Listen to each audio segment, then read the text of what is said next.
দাঁড়া ডাইনি, এই বাড়িতে তুই কি করতে এসেছিস? ও বাবা, আমি কালিয়া প্রেতকে বিয়ে করেছি। এই বিয়ে আমি মানি না। শুনে রাখ, এই বাড়িতে তোর কোনো জায়গা নেই। তোর বর কালুয়াকে নিয়ে বিদায় হয় এক্ষণে। বাবা বাবা, আমরা কোথায় যাব বাবা? চোখের সামনে থেকে দূর হ। এরপর ডাইনি আর কালিয়া প্রেত সেখান থেকে চলে যায় আর থাকার জন্য নতুন ঘর খুঁজতে শুরু করে তারা। সব হয়েছে তোমার জন্য। আমি আবার কি করলাম? কিছুই তো করনি, এইটাই তো সমস্যা। তুমি বেকার, তার উপর কালো। সব মিলিয়ে পুরো রিজেক্টেড পিস তুমি। ওগো, ওই দেখো একটা বড় কাঁঠাল। কাঁঠাল আমি খাই না, তুমি জানো না?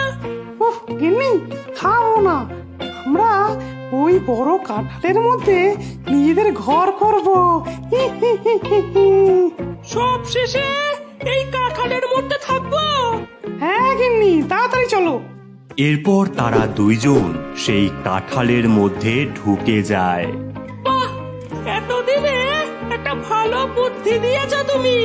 এর মধ্যে থেকে আমরা আমাদের সংসার বৃদ্ধি করব।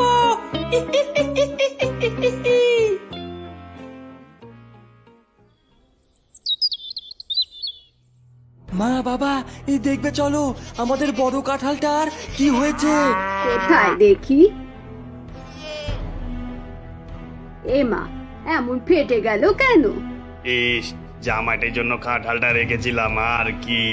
তুমি সময় করে কাঁঠালটা কেটে দিও। ওরা জানেই না এর মধ্যে আমরা রয়েছি। গিন্নি, বড্ড খিদে পেয়েছে যে। আরে দাঁড়াও, রাতটা হতে দাও। গভীর রাত, ডাইনি আর কালিয়া প্রেত মিলে বাড়িতে থাকা গরু ছাগল সব পাজা করে নিয়ে আবার কাঁঠালের মধ্যে ঢুকে পড়ে। নাও, এবার যত খুশি খাও।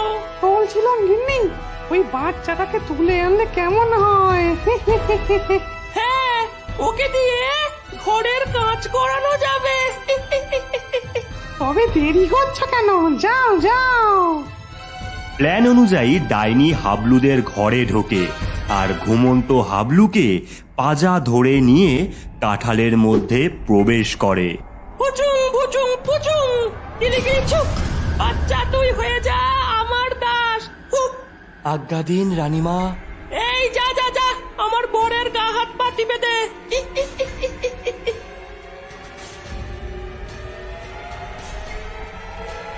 ওগো, আমার কি সর্বনাশ হলো গো। আমলকে কোথাও খুঁজে পাচ্ছি না। বাড়িতে বাড়িতে যত গরু ছাগল কিছুই যে নেই, কি যে হলো। বলি ধৈর্যটা রাখো, সব ঠিক হবে। চোরকে ঠিক খুঁজে বার করা হবে।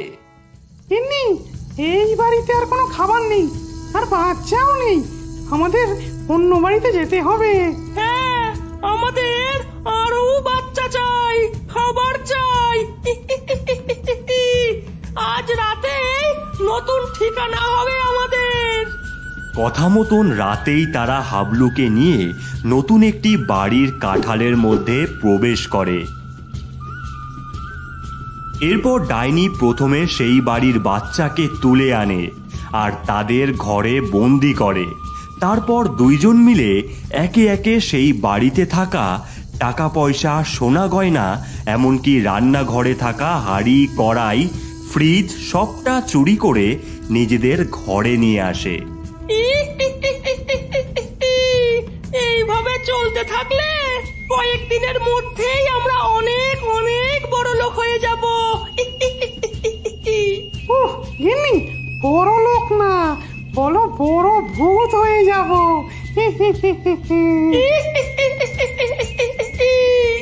এমনভাবেই একের পর এক বাড়িতে থাকা কাঁঠালের মধ্যে তারা প্রবেশ করতে থাকে আর সেই বাড়ির বাচ্চাদের নিতে থাকে।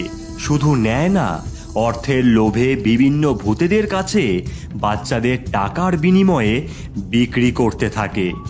এমনভাবে বেশ কিছুদিন চলার পর মরণ মশাই, আমার বাচ্চাকে খুঁজে পাওয়া যাচ্ছে না, কিছু করুন।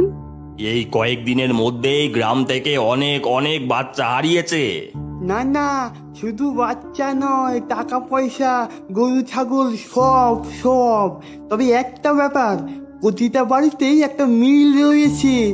এ কিসের মিল? কাঁঠাল গাছ। বাচ্চা চুরি হওয়া প্রতিটা বাড়িতেই একটা কাঁঠাল গাছ রয়েছে। আস্তে করে তোলো, থেকে গেলে দুঃখ আছে কপালে। এই তো, চলো মামুনি, ঘরে চলো। ইনি একটা রাজপ্রাসাদ বানাবো। এবার অনেক টাকা হয়েছে আমাদের, তোমার বাবার মুখে টাকা ছুঁড়ে মারবো। বাবাকে নিয়ে একদম বাজে কথা না।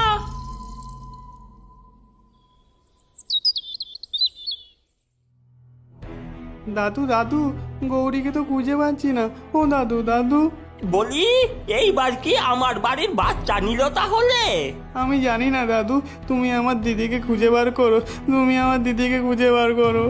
ওরে থাম থাম, চিন্তা করিস না, গৌরীকে আমি খুঁজে বার করবই। এই দেখ, এই ম্যাগনিফাইং গ্লাসে তাকালেই দেখতে পারবি গৌরী কোথায়। কই কই, দেখি দেখি দাদু, দেখি। ম্যাগনিফাইং গ্লাসে চোখ রাখতেই ভেসে ওঠে এক দৃশ্য। তারা দেখতে পায় ডাইনি আর কালিয়া প্রেত বশ করেছে গৌরীকে। আমরা যে কাঁঠালের ভেতরে আছি কেউ কোনোদিনও জানবে না। ওরে ডাইনি, তুই আমার বাড়ির মেয়েকে নিয়ে পার পাবি ভেবেছিস? দাদু, ওরা আমাদের এই কাঁঠালের মধ্যেই আছে। আমি এখনই কাঁঠালটা কেটে দিচ্ছি। হ্যাঁ হ্যাঁ, তাই কর। এরপর গোপাল একটা বটি নিয়ে আসে আর কাঁঠালটাকে কাটতে শুরু করে। এই নে ডাইনি, এই নে। ওরে ওরে, একই একই, এত বড় সাহস! দাঁড়া তবে, দাঁড়া দাঁড়া। গিলি গিলি ছু, আমার কাঁঠাল তোর কাঁটা বার কর।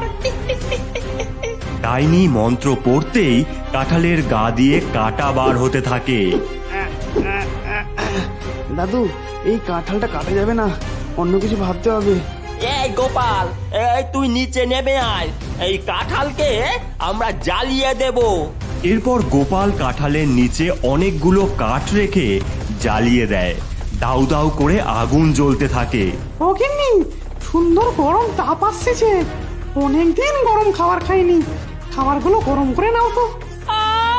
দিন দিন দিন দিন দিন দিন দিন দিন, গরম গরম খাবার খেয়ে বুকটা করে উঠবে চিনচিন চিনচিন। এতেও হবে না রে গোপাল। বাবা, আমি শুনেছি গঙ্গার জল দিলে ভূতেরা নাকি পালায়।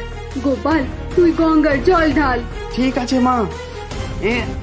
এই নে ডাইনি, মর এবার। ওগো, এই বৃষ্টি পড়ছে দেখো।